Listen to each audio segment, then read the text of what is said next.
¿Qué pasa, campeones? And welcome to the Churros y Tácticas podcast. It is the 15th of December. It is a Thursday. We are here.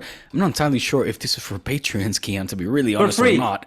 For free. It's for free, baby. It's free because we got so much to cover. We got Messi in the World Cup final. We have Qatar Saint-Germain happy that they're 1-2. Their go-to punch, the left-right punch are in the final. It's Mbappe. It's the big showdown between Messi and Mbappe. It is the big showdown between the Barca legend that is Leo Messi. A lot of Barca fans will be sitting on the fence for this one, whether they're supporting Jules Koundé and Ousmane Dembélé and France, of course, to pick up their back-to-back World Cup title, 3 in total. Kiyan, it hasn't been done since, I think it was 1958 and 1962 when Brazil last did it. The first time it was Italy in 1934 and 1938. So we'll see if France will do it. We'll see if Messi can do it. I'm curious to know your pick in the World Cup. It is set up to be a grand finale. It's the grand final. There was the little underdog inside of me that was rooting for Morocco as well. It would have been lovely to see the North African side make it into the final, if it wasn't already a historic tournament for them, of course. But it's the big showdown. I say Qatar and Germain will be happy after having bought the World Cup and now buying this final as well. It's conspiracy theories going all around, baby. It's my favorite topics. So let's get into it, Kiyan. I'm curious to know how you've been as well. Good to talk to you again, my friend. I've taken chronological mental notes throughout this entire thing because you and I haven't spoken in ages, and there are so many things. And I just want to let it be known that in my mind, we have not been too far removed from any talking point yet. I know it seems like, for example, Spain-Morocco was 800 years ago, and we did a podcast about that. But in my mind, in the Churros universe, it's all kind of fresh because I wanted to speak to you about so many things. It's interesting that you think there might be a dilemma for Barca fans, whether they want to support Koundé and Dembélé versus Messi. Seems like a no-brainer to me. Why? I mean, Koundé's been there for like a couple months, and surely Dembélé is not loved that much to be supported over Messi's legacy. Yeah, I have got to, you're right to bring that up. I've got to take off my Barca TV Plus hat because that's sort of how we pitch it, of course, on our streaming service. But yeah, I would say with great certainty that the vast majority of culés will be hoping, of course, that Messi wins this one. And I, for one, am one of those as well. I figured. I got to also ask you, what was it like facing Messi as a Dutch fan? Was that the first time you've ever had to have your team play him? No. 2014, they knocked us out of the World Cup also in penalties. True. That was a 0-0 that went into extra time and then penalties, and we eventually lost by 4-2 in the penalty shootout. And yeah, that was a painful one. Messi was playing as well that evening. Wasn't, of course, the same Messi that we're seeing in this World Cup. It's a different version. It's a Maradona-esque Messi that we're seeing this time around. And yeah, of course I wanted Holland to win, man. I was rooting for my boys. I was rooting for the boys in orange with the permission of Messi, knocking Messi out in his final attempt of winning a World Cup. I wanted us to win it by any means. And when I say by any means, I even mean in the dirty fashion, perhaps. No. There's two sides to this story. There's the side of this anti-football total that we have seen from Van Gaal's side so far in this tournament. Very pragmatic, not spectacular, speculative football, giving up the ball and happy to sort of sit back and try to play counter-attacking, just, straight up counter-attacking football with perhaps little insertions of moments of brilliance or moments of good football when the three up top did manage to have the ball. In particular, of course, I'm referring to the game against the United States. I think that, with a shadow of a doubt was our best game. But that's not to say that was a game that that also sort of pleased my football senses, right? It was still the U.S. dominating, at least dominating the ball, and us playing a very Again, a reactive style of football that is just odd to see from a side like Holland. Having said that, I want to get to this dirty side as well, and I spoke about it. I was happy to be invited back on by our colleagues over at Goal TV to talk about the post match and then the ramifications as well that of course took place in the post match between the Argentinian players, between Messi and Weghorst in particular, between Messi and Van Gaal. I don't know if you know the backstory to this. I'm happy to break it down for you and to put into context. Okay, so you obviously you sensed the tension, did you watch the game? And yeah. So the interesting points to take away from this is that there was such a, first of all, the attitude of the Dutch players were. They come from a person called Peter Murphy, okay? Peter Murphy, I doubt that the vast majority of our listeners will know who that is. I did not know who this person was. I had to do research myself to find out that he was a volleyball player and volleyball coach. He became coach of the year in the late 70s, 79, and early 80s. I think it was 79 and 85. Needless to say, he became the technical director of the Dutch Volleyball Association, as well as starting to take a serious interest and starting to study the psychology behind taking penalties. Now, the first question will be, why would somebody with a volleyball background all of a sudden take such a interest into the psychology of shooting penalties? That's a question I haven't managed to answer yet. What is noteworthy and what is important to this story here is that in November, in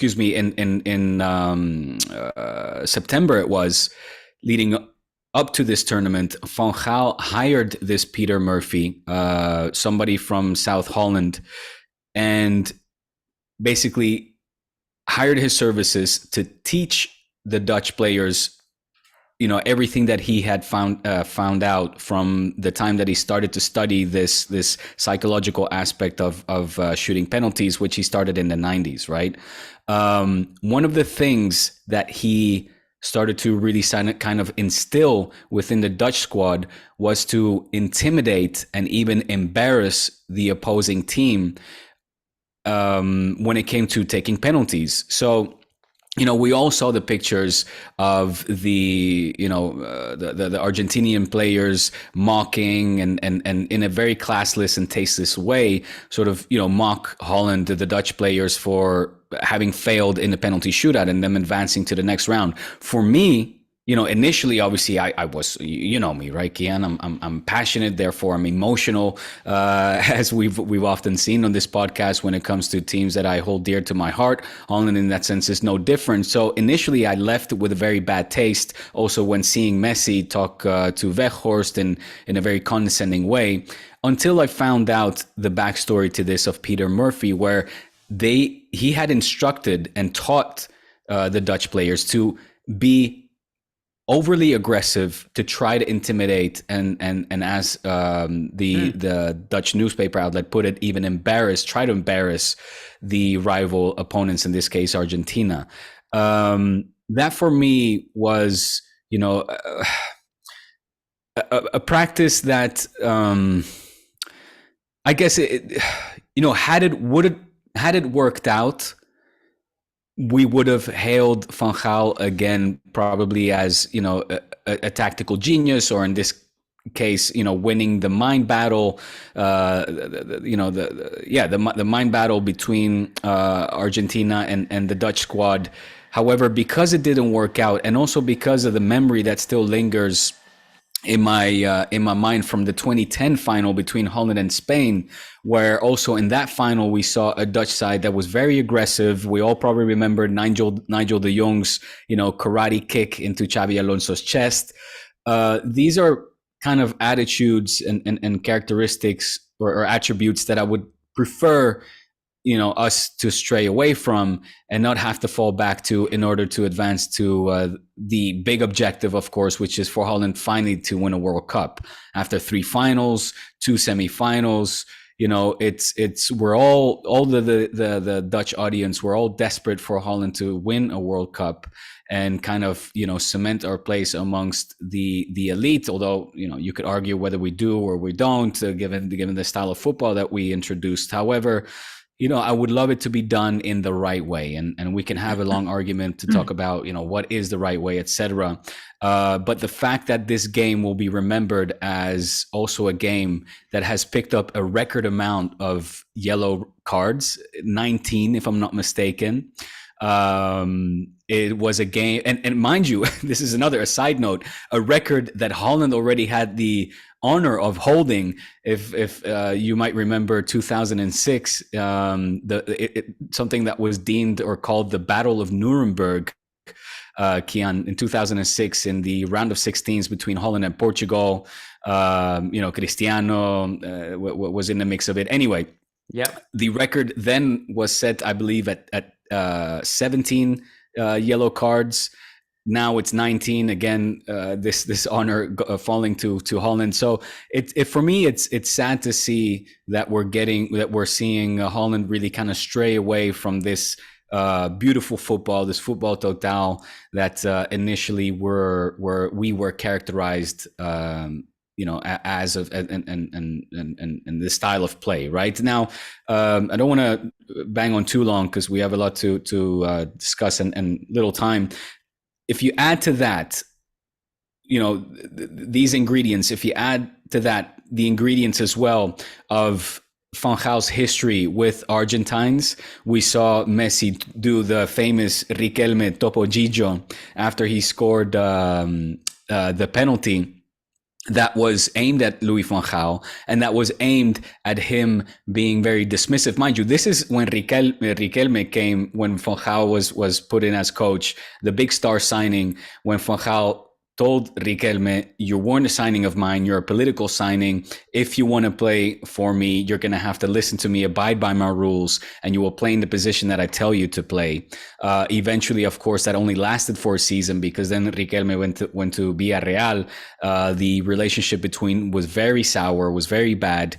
That was Messi's way of kind of avenging or getting revenge, for the treatment that Van Gaal had towards Riquelme. Then you add to this beautiful cocktail that we're making also, of course, the very clumsy statements from Louis van Gaal when he was asked about this Argentina team, talking about a team that plays with 10 players because Messi doesn't really show up for most of the game.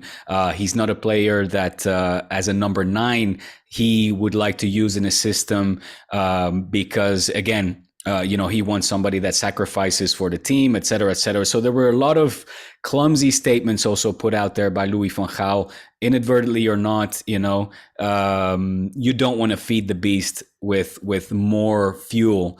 And Messi in a kind of Michael Jordan way, if you will, that kind of sort of reminded me of the Last Dance docu-series that we saw, where he would take motivation out of anything, and in particular, of course, statements made by the rival coach that would just add to his fire and his will to win. And in this case, in this last dance that is the World Cup in Qatar for Messi, that of course was the exact same thing. So it had all the ingredients for Messi to be ultra inspired and for the Argentines to walk away with the win. I have nothing to say about that. They fully deserved it. They deserved it, up until the 83rd minute when Weghorst, who just, was subbed on, of course, scored the 2-1. And then eventually, in a very brilliant way, we managed to get the equalizer in the 2-0.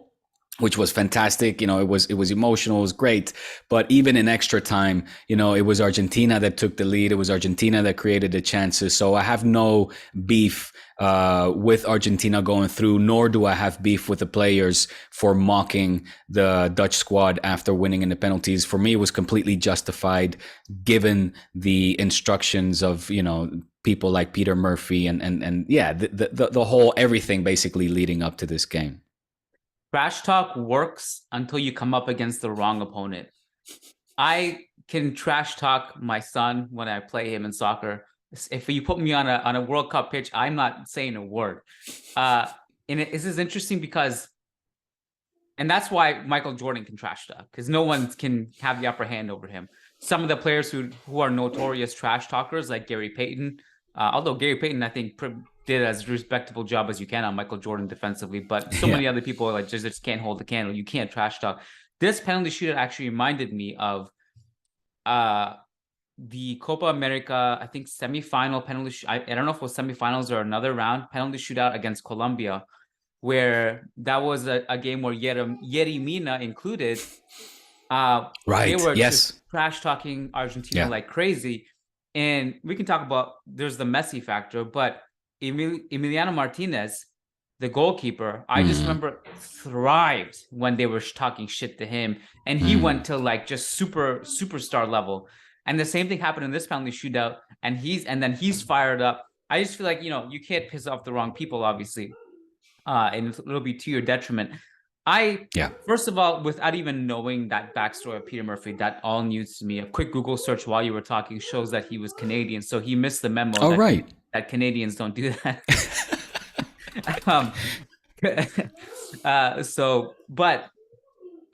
Even that's true. Actually, he was born in Canada. You're absolutely right. Yeah. But he moved to Holland quite soon. But yes, you're right. He was born in Canada. Nice. Even without knowing any of that backstory, there were a few people who jumped on social media immediately with that picture saying this is classless, and then comparing it to Modric consoling Brazil, for example. Yeah. And I stayed away from it. I didn't jump on it because I kind of like, man, this is just trash talk. This is nature of the beast. And also we can't ignore the fact that the Dutch team was just losing their shit all game and trash talking. One thing that I was kind of surprised in the whole chaos of it all was, I can't remember which Argentina player kicked the ball full force at the bench. Yeah. Me, Paredes. I saw that. I was like, that's got to be red. That's crazy. If that connects with anybody's head or a coach or whatever, a player. Yeah. That was a crazy gesture to me. That went unpunished. But and the Messi handball that Mateo Laoz didn't even give a yellow for, that was crazy. He was he just swatted it like he was LeBron James. I mean, I had forgotten all this, and this is like, because I remember that day before the game, I sent you a message sending my regrets. I can't record because it was a rare night off with my kids. I was like, let's just bring it forward. It's not Spain or anything.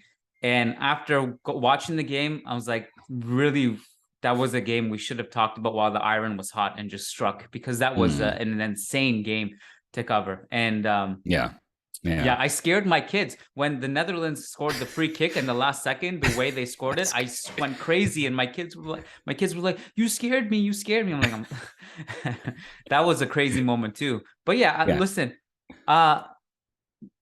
this is a good transition, maybe talking about Argentina, because one thing that was pressing on my mind, I want to talk to you about, and I hate that this is the subject because we've talked about it so much, is this idea of style again.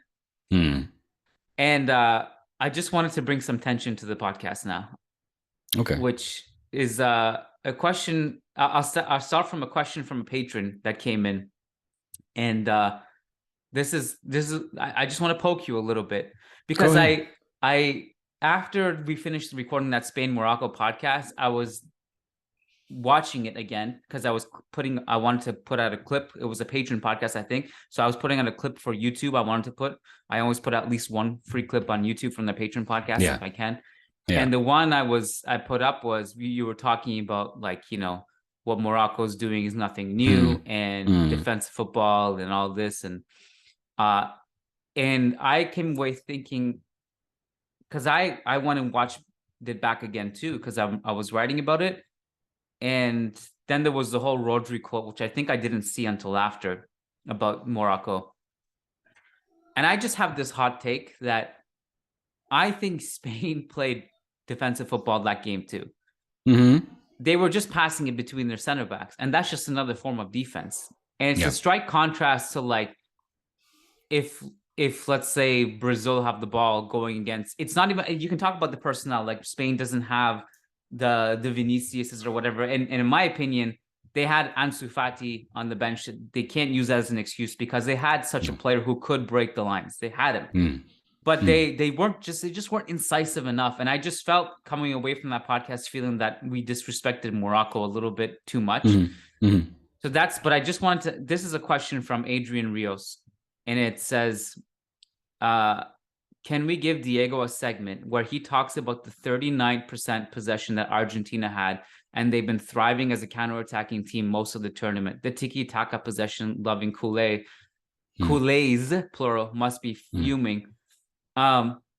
Argentina, in my opinion, have gotten better every game this tournament. You and I kind of ruled them out after that first game against Saudi Arabia. We weren't impressed, even if they had won that game. They've been really good, and it hasn't been that like offensive tsunami in not all games anyway. That last game against Croatia, they played really well, but it was just a different style of football. Yeah. So what do you have to say about this?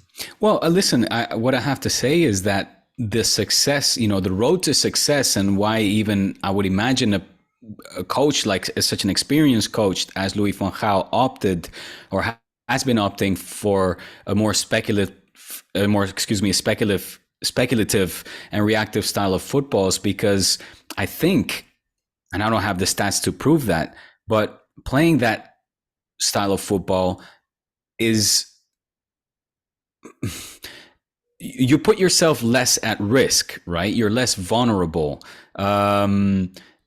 So it's a clearer roadmap to success given the teams that play that style of football. I think in this World Cup so far, we really haven't seen much tiki-taka coming from any side. Even, yesterday between France and Morocco, it was Morocco that had most of the possession, right? It was a French side that we have been seeing under Didier Deschamps that play more of a counter-attacking style of football. In Argentina, it's no different, really. So, what do I have to say? It's nothing other than it's not my preferred brand of football to watch. I don't think that football philosophers will be talking about that style of football, or the coaches that implement that, for decades to come. Whereas, and this is an example I bring up so many times, the 1974 Dutch side is remembered and hailed as one of the greatest team of all times, despite the fact that we lost that World Cup final against Germany. Whereas that German side, people will struggle to even list 5 players from that team. So it's I think it's more difficult. It's a tiki-taka football total. Call it what you want, give it the brand that you want. I think it's harder. It is harder to win, especially knockout tournaments with that style of football. I think league campaigns, are sort of, I don't want to say more easily won. Yeah, I get you. I get but it. you get what I'm saying? Yeah. I think in games where it's a knockout round, where the tensions are high, where there's a lot of nerves at stake, there's so many factors that influence the game. If you opt for a more sit back approach and give up the ball and basically try to capitalize on the errors of your opponent by dispossessing the ball and stunning your rivals on the counterattack. I think that is quote unquote an easier road to having success in this style or in this format or in these kind of tournaments. I think it's also that high octane possession based football, to play that way, a lot of stars need to align in your favor. And I think it's hard to pull off for a variety of reasons. One is that, I think if you're a City, if you're a Pep's Barca type of deal, you have that much talent, it's going to be really hard to escape that pressure and not just crumble. But you have to have a lot of talent. And the other thing is, teams are more organized defensively now than ever. I mean, they're just so smart to close spaces and to cut out that kind of danger. And the other thing is, we have so many counter-attacking weapons in football now, like so many. Like I can't say for sure, but I can say for like 95% certainty in the final on Sunday, France is going to play defense. Yeah, for And sure. Did like Mbappe's run against Morocco, that one, would you see where he just puts the ball forward and it's almost like watching a blur. Like, it's like, how did he get to that? It's just, I don't want to defend against that against Argentina. Now, it will be interesting because Argentina have been arguably the best defense in the tournament. At the very worst top 2 or 3, but I think the best, Morocco being the other one. Morocco, yeah. But they've been so good defensively, and they like to make this kind of cagey. I think that suits their style. And I'm just kind of fascinated how that's going to play out, you know? Yeah. It's going to be really super interesting. It'll be two teams that would rather not have the ball, and will try to punish each other on the mistakes and the ability to dispossess, of course, each other, and then do what they do best and play the running game. I think it's I don't know. Who do you think are favorites leading into this tournament? I mean, I guess you have to say France, just for the fact that they're defending champions. They've been here before. Even somebody as young as Mbappe, I think he's 23. He's already got a World Cup title under his belt. So, of course, Argentina have been in this position as well before. I think it's 2 in the last 3 now. So two-time finalists in the last 3 tournaments. But I feel that the pressure of having to win, that I don't think you can call that a competitive advantage to a team that really is there, happy to be there, and don't feel necessarily that immense pressure from an entire nation to bring home the World Cup. Also, just purely based, and let's leave. Yeah, exactly, France, and just let's leave the Messi factor aside. Argentina haven't won it since little Diego brought it home for them, of course. So, I mean, that alone, the wait has been eternal for them, and then add to that, of course, the must-win situation for Leo Messi as he partakes in his final game in the World Cup. I mean, it's the pressure. Oof, we'll see how the team will perform, but I kind of fancy France being the favorites and probably also winning it. I think so. I think the scale tips in their favor. If I had a gun to my head, I'd pick France, but I wouldn't feel good about it because I wouldn't bet against Messi in the way he's playing right now. And I agree with the pressure part, and I think it's definitely debatable who has the best player on the field. It could be Mbappe, it could be Messi. Can I just commend you? Sorry if I'm interrupting a thought. No. I really enjoyed your clip, your TikTok. Thank you. Or I don't know where. I saw it on a YouTube Instagram. short. Oh, YouTube shorts. Yes. Which is really cool to see you, by the way, like in those shorts always, because usually it's like famous people. I don't know whoever, and then it's like Kiyan. Who's this guy coming across my feed? Oh, but it's cool. It's a great thing. I really like it. You do a great job at it. But I feel, and I guess that your video, your clip confirmed that Madridistas are losing their shit right now, or Cristiano fanboys are in turmoil and despair over Messi being at the brink of winning his first World Cup, and I really felt it was appropriate, for you, the fact that you did it obviously was a plus because you're my buddy and sparring partner on this podcast, but to hear that come from you, I thought did you a lot of good, and I give you credit for it. Well, I think, and I don't know whether to call them Madridistas or just Cristiano Ronaldo fanatics. I mean, there's a portion of Cristiano Ronaldo cult members who it's not enough, and this Messi has its own brigade too, but absolutely, it's not enough for Ronaldo to have a good game. They can't stand Messi doing anything good, and it kind of, I mentioned this yesterday we did a post-game show for the France-Morocco game. And just at the end of the podcast, I mentioned this, like, it's so hard, even as a neutral fan, to just enjoy anything these days. Because instead of talking about some great things that happened, it's just like people are having pain body attacks. Like and there's a lot of good in social media. Sometimes I just wish there was no social media for this reason, because if this was like the year, I don't know, this is like in the late 90s or something, I would be ignorant to that. I was like, this stuff doesn't exist in the world. No, it doesn't exist. It's just me and my friends from high school, like, enjoying football, And sometimes I wish didn't know about this world of just crazy people who are in so much pain that somebody that they dislike is good at football. Like, it's a crazy concept to me. Like, it's just, it doesn't make sense to me, I guess. You know what I mean? So yeah, that's why I really was annoyed by it that night. So I made a video about it, because it was just super annoying. The discourse is out of control.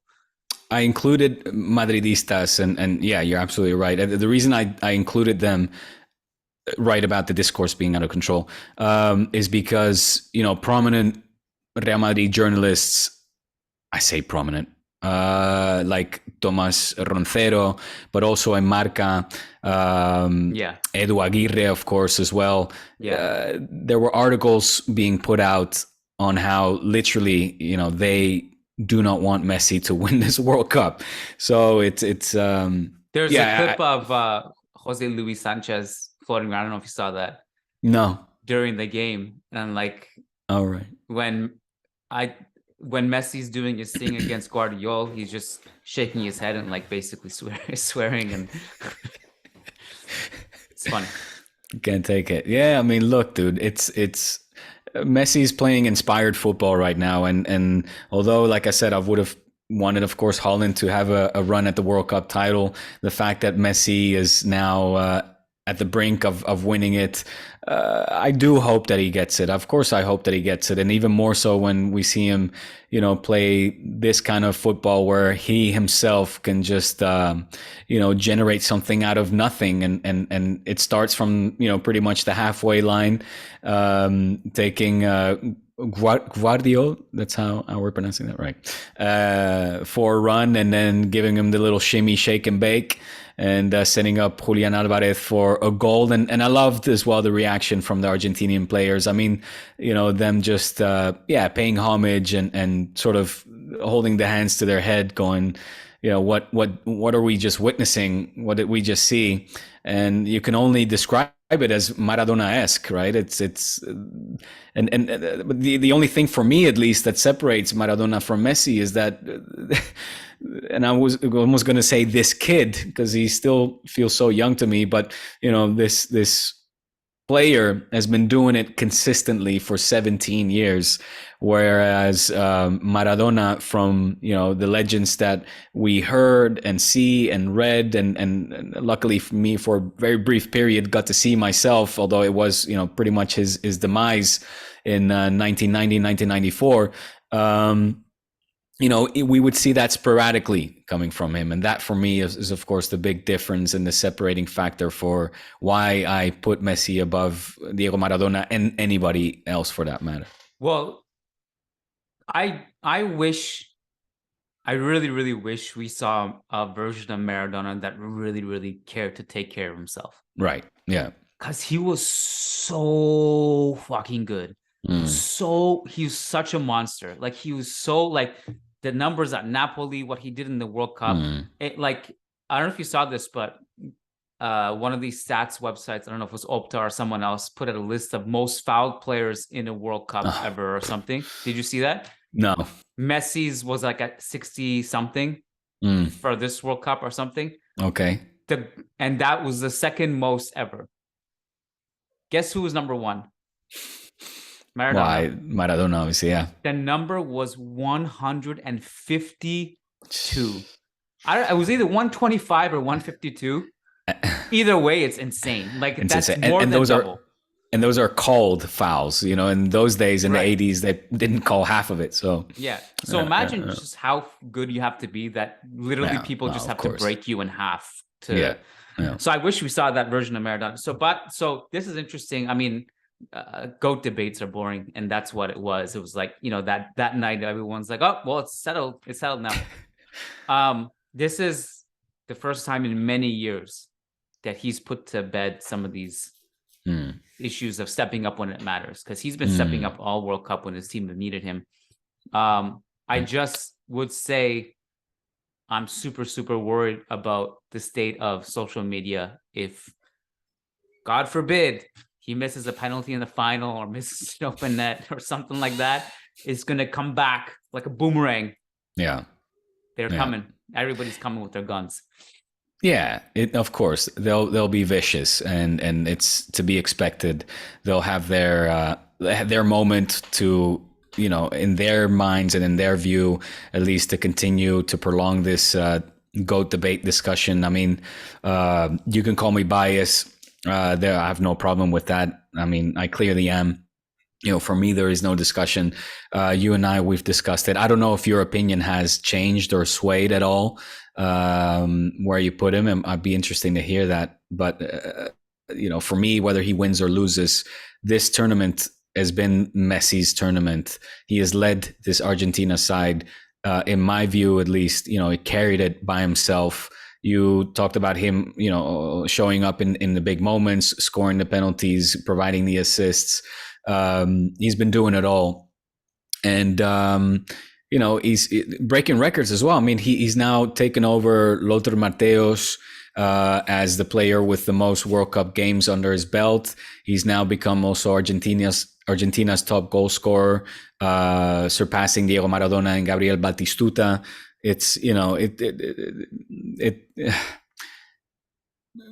it's a fun discussion, and I'm happy to engage in a debate. But for me, whether he wins or loses, it will not, you know, sway my opinion of him as the greatest of all time. My stance is pretty much the same as it was, and I've always said that I really want to wait till they both retire. I mean, we can, kind of harsh, but we can almost say that Ronaldo's basically retired now, because I don't think like he's just going to come back and win a Champions League and be the key guy anymore. He's just but my stance is kind of the same, and I do personally believe it's between these two. I don't agree with people who will put other players above Ronaldo as the number 2 or 1, like putting. I think it's, you look at the numbers and the trophies and what they've done, it has to come down to these two. It has to. And I also just do feel that there is a bit of recency bias with this, a little bit, because Ronaldo is a couple years older and he's out of the tournament. And obviously this year has been absolutely terrible for him. And Messi is just having the tournament of his life. But that's just why I always said, season. Like, and he's doing great with PSG. He's having an amazing year. And this is why I always said, like, we got to wait till sometimes we just got to wait till these guys retire to have these definitive conversations about it. Because, you know, this is something that Messi has added to his legacy for sure. And by that same token, Modric too. Like Modric 4 years ago, I thought this was his last rodeo, man. And then 4 years later, we're having another conversation about him. I thought there's only so much he could have done, and he did what he could in that semifinal as well. The fact that they even got to the semifinal blew my mind, to be honest. Yeah. Impossible not to tip your hat off and like a player and a person like Luka Modric. Nothing but respect. Is Cristiano gonna sign for Madrid? No.